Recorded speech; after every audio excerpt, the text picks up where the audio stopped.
So I'm watching the Allen Iverson special that's on Prime Video. I don't know if it's on Netflix, but check it out if it's on Prime Video. So every black person needs to watch this because we've been under state-sponsored domestic terrorism here in the United States. You know, when you watch those things over there in the Middle East about, wow, those soldiers can do this to those citizens and no one does anything. That's what we've been under for 400 years. And the United States use that propaganda to point all of their mistakes on us, even though we're under state sponsored economic terrorism and underminement and discrimination at every single level that we have to deal with, which is why we're super overqualified because we have to be in capitalism to get over the white supremacy, right? But the thing that's good about this is within 15 minutes, all I felt emanating from the screen is love. So I am a high priestess, which just means when it comes to psychics and spiritual gifts, I'm very advanced in the different ways. So whatever. So it's interesting because this is 2025, right? I'm working on all these gifts and I just feel this overwhelming love. And this whole world has the propaganda the US gives it, but Black Americans can relate to Allen Iverson. You can relate to maybe we were poor but happy, how they had cousins and fathers all around him, how the only thing that we really didn't like is that we couldn't be as fresh as we wanted to be, in his own words. Like he couldn't buy the latest strip because he was in poverty, but love was in the house. And it's funny because you're watching it and all you feel is love coming from the screen. So I want you all to watch it and let me know if you feel the love coming from the screen within the first 15 minutes. And it's just reoccurring. And here's the funny part. It's 2025, but in 2005, me and my friends in Las Vegas, when we were in university, we loved Allen Iverson. And it was all about, he's all heart. He's all heart. He has so much heart. And it's funny watching this documentary, and it's so much love. And I didn't know this. Like, I'm watching the documentary now. It's just like, oh, this feels so good. It's just love. And, uh, and then we were calling it all heart. So it's just really funny from a spiritual perspective, just to see that like he was like as a spiritual being in a human body. His whole house represented the heart chakra, and look where it got him to. Of course, he isn't perfect, but it's just really interesting seeing the love is such a big part of his spiritual advancement and elevation. That love was there. Love kept him going. Love kept him clear headed. Love kept him striving to better not only himself, because his love for himself, but his family's love, the male around him love. His mom's love got him when he was convicted. There was a brawl of 20 people, 10 black, 10 white. Only 5 people got convicted of anything, and one was him, who was the star player being recruited. So, like the white supremacy and trying to bring us down for normal things people do, but take it to the and gave him 15 years in prison, right? But let's talk about the heart. His mom literally, with her heart, went to different people individually and finally got the Georgetown coach, who was a phenomenal coach, to take him on, even though he was convicted felon. And FYI, it was 20 teenagers. They waited 8 months for him to be an adult and tried him as an adult. Like the white supremacy and racism and bias and discrimination and outright state sponsored abuse of power is ridiculous that we've always been under. So I don't always talk to the international community, but if you're in the international community, understand that's strategic. But even you, if you can find this on Prime, should watch it because a lot of you guys are curious about the black community. And in his documentary, you see how we were raised, and it's not like boys in the hood, although it is a little bit, but it's also softened with love, right? You also see the extreme abuse of power. 20 kids are in a brawl. He gets hurt.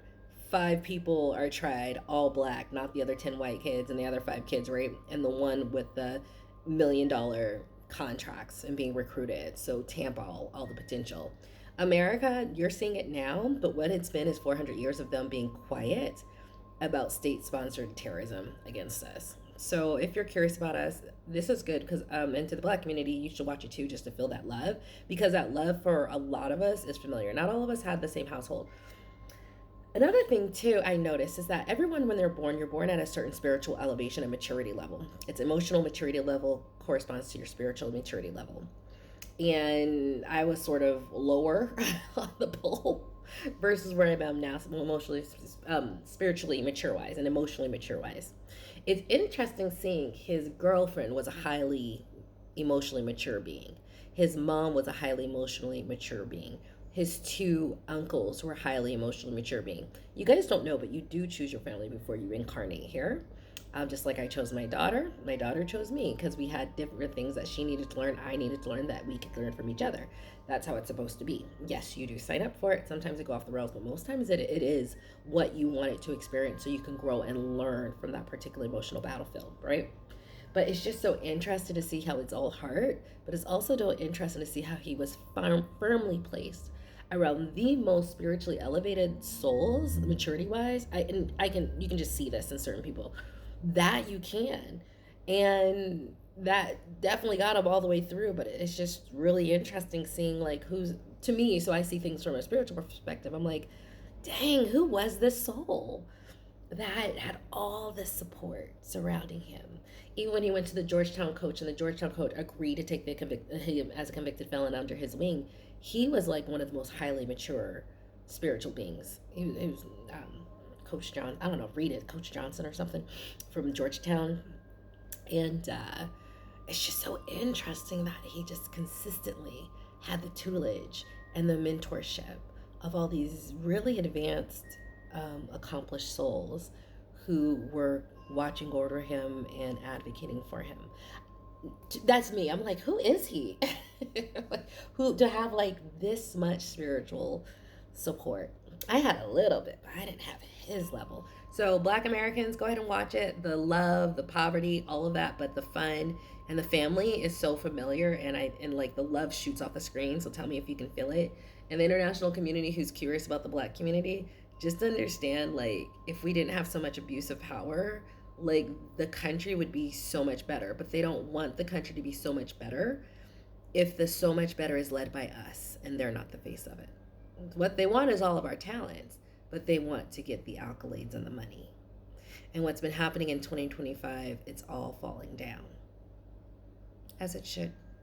And a lot of the people in this country, the Caucasian Americans, who either through their political laziness or actually voting for it, who brought in this white supremacist dictatorship, because a lot of people coddled it, because they didn't believe in equality. Only we did. It's just really interesting seeing their karma, and that white supremacy regime that you see going on has been what it is. It's state sponsored, just like what you see in other countries. Not as grotesque because they care about the reputation, but it's just as bad. So never underestimate it or downplay it. But yeah, go watch it. It's on Prime. It's Allen Iverson documentary. So much love, Black community. That is something we know. That is something that's gotten us through all of these terrorists act against us. But you'll enjoy it. It's really fun. First 15 minutes, I'm like almost crying with love and joy. Like, and FYI, I spent 5 years in the 757, which is the Hampton Roads region, which includes Newport News, Virginia Beach, Hampton, Virginia, Suffolk, Portsmouth, Williamsburg, and Chesapeake. It's the 7 cities. I live in the DMV now, but I have to tell you, the 757 is top tier. I think it's better. So go watch it. You'll enjoy it from both a love perspective, an all heart perspective, and just a spiritual perspective, but just the Black community. Like, you'll just resonate so much because his story, it just follows a similar path, right?